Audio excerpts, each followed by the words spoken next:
আপনি কি জানেন একটা দেশ আছে যেটার জন্ম নেওয়ার আগেই ৩০ লাখ মানুষ প্রাণ দিয়েছে, যে দেশের মানুষ ভাষার জন্য রক্ত দিয়েছে, যে দেশের মানচিত্র একসময় ছিল পৃথিবীর সবচেয়ে জটিল সীমান্ত গোলকধাঁধা, আর যে দেশকে ধ্বংস করতে চেয়েছিল শক্তিশালী সেনাবাহিনী, সেই দেশ আজ মাথা উঁচু করে দাঁড়িয়ে আছে পৃথিবীর বুকে। আজ আমি আপনাকে শোনাবো এমন এক গল্প। এটা শুধু ইতিহাসই নয়, এটা রক্তের গল্প, এটা আগুনের গল্প, এটা বেঁচে থাকার গল্প। এটাই বাংলাদেশ। অনেক আগে, যখন এই ভূখণ্ডের নাম বাংলাদেশ ছিল না, তখনও এখানে মানুষ বসবাস করত। নদীর কোল ঘেঁষে গড়ে উঠেছিল প্রাচীন সভ্যতা। বঙ্গ, সমতট, হরিকেল, এই নামগুলো ছিল ইতিহাসের প্রথম পরিচয়। গঙ্গা রিডাই নামক এক শক্তিশালী জাতির কথা বিদেশি লেখকরা লিখে গিয়েছেন। তখন থেকেই এই অঞ্চল ছিল সাহসী মানুষদের বসবাসভূমি। মৌর্য সাম্রাজ্যের পতাকা উড়েছে এখানে, অশোকের শাসন বিস্তার করে শান্তির বার্তা। তারপর এসেছে গুপ্ত যুগ, জ্ঞান, সাহিত্য ও সংস্কৃতির বিকাশ ঘটেছে। কিন্তু ইতিহাসের এক সোনালী অধ্যায় শুরু হয় পাল রাজাদের সময়। বৌদ্ধ শিক্ষা ও দর্শনে এই অঞ্চল হয়ে ওঠে বিশ্বমানের কেন্দ্র। পাহাড়পুরের মতো মহাবিহারে দূরদেশের শিক্ষার্থীরা আসত। সময় বদলালো, সেন রাজারা এলো, ধর্ম সংস্কৃতির পরিবর্তন হলো। তারপর 1204 সালে ইতিহাসের মোড় ঘুরে গেল। বখতিয়ার খলজি বাংলায় প্রবেশ করলো। শুরু হলো মুসলিম শাসন।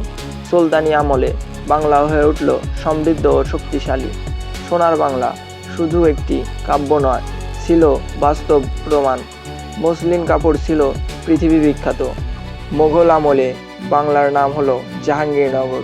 নদীপথে বাণিজ্য জমে উঠল, লালবাগ কেল্লার প্রাচীর, ব্যস্ত বন্দর, সমৃদ্ধ কৃষি, সব মিলিয়েই বাংলা তখন ছিল এশিয়ার অন্যতম ধনী অঞ্চল।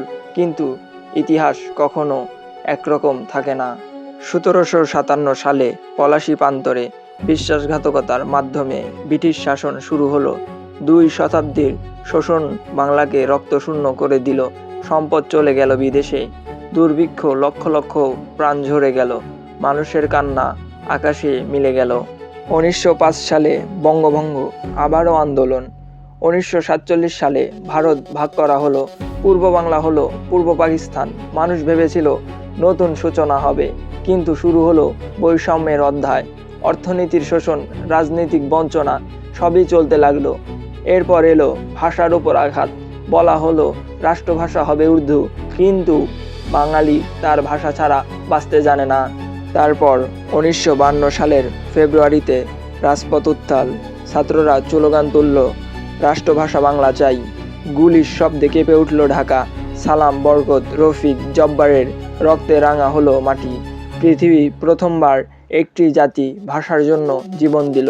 কিন্তু সংগ্রাম এখানেই থামেনি। 1971 সালের 7 মার্চ বজ্রকণ্ঠের ঘোষণা, স্বাধীনতার সংগ্রাম শুরু হয়েছে। 25 মার্চ কালরাত, অপারেশন সার্চলাইট, আগুন, ধ্বংস। 9 মার্চ যুদ্ধ, গ্রাম পুড়েছে, মানুষ শরণার্থী হয়েছে, মা সন্তান হারিয়েছে। তবুও আত্মসমর্পণ করেনি জাতি। অবশেষে 16 ডিসেম্বর বিজয়, লাল সবুজের পতাকা উড়ল স্বাধীন আকাশে। নতুন একটি দেশের জন্ম নিল, সেটাই হলো আমাদের বাংলাদেশ। এই দেশের ভূগোলও এক বিস্ময়কর। পদ্মা, মেঘনা, যমুনা, অসংখ্য নদী জালের মতো ছড়িয়ে আছে। সুন্দরবন পৃথিবীর বৃহৎ ম্যানগ্রোভ বন। কক্সবাজার বিশ্বের দীর্ঘতম সমুদ্র সৈকত। পাহাড়, সমুদ্র, বন, নদী সব একসাথে মিলেছে এই ছোট্ট ভূখণ্ডে। কিন্তু সীমান্তের গল্প ছিল আরও জটিল। এক দেশের ভেতর আরেক দেশের জমি, সিলমোহর। মানুষ বছরের পর বছর নাগরিকত্ব ছিল না। তারা পুরোপুরি জানতই না তারা এই দেশের না অন্য দেশের। অবশেষে দীর্ঘ আলোচনার পর সীমান্ত চুক্তি বাস্তবায়ন হলো। সিলমোহরে মানুষ পেল নাগরিকত্ব, পেল পরিচয়, পেল স্বাধীনভাবে বাঁচার অধিকার। ইতিহাসের এক জটিল অধ্যায় সমাপ্তি ঘটল। আজকের বাংলাদেশ বদলে যাচ্ছে। ডিজিটাল অগ্রগতি, সেতু, মেট্রো রেল, বিদ্যুৎ, শিক্ষা সব ক্ষেত্রেই এগিয়ে যাচ্ছে।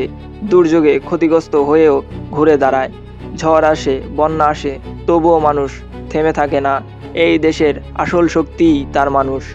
যে মানুষ সংগ্রাম করতে জানে, হার মানতে জানে না, ভাষার জন্য প্রাণ দেয়, স্বাধীনতার জন্য যুদ্ধ করে, আর প্রতিবার ভেঙে পড়ে আবারও উঠে দাঁড়ায়।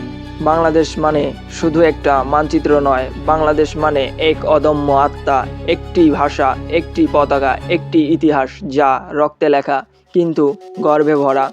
যতদিন এই মাটিতে শিশুরা বাংলা ভাষায় প্রথম শব্দ উচ্চারণ করবে, যতদিন লাল সবুজ পতাকা আকাশে উড়বে, যতদিন নদীর স্রোত বয়ে যাবে, ততদিন এই গল্প চলবে।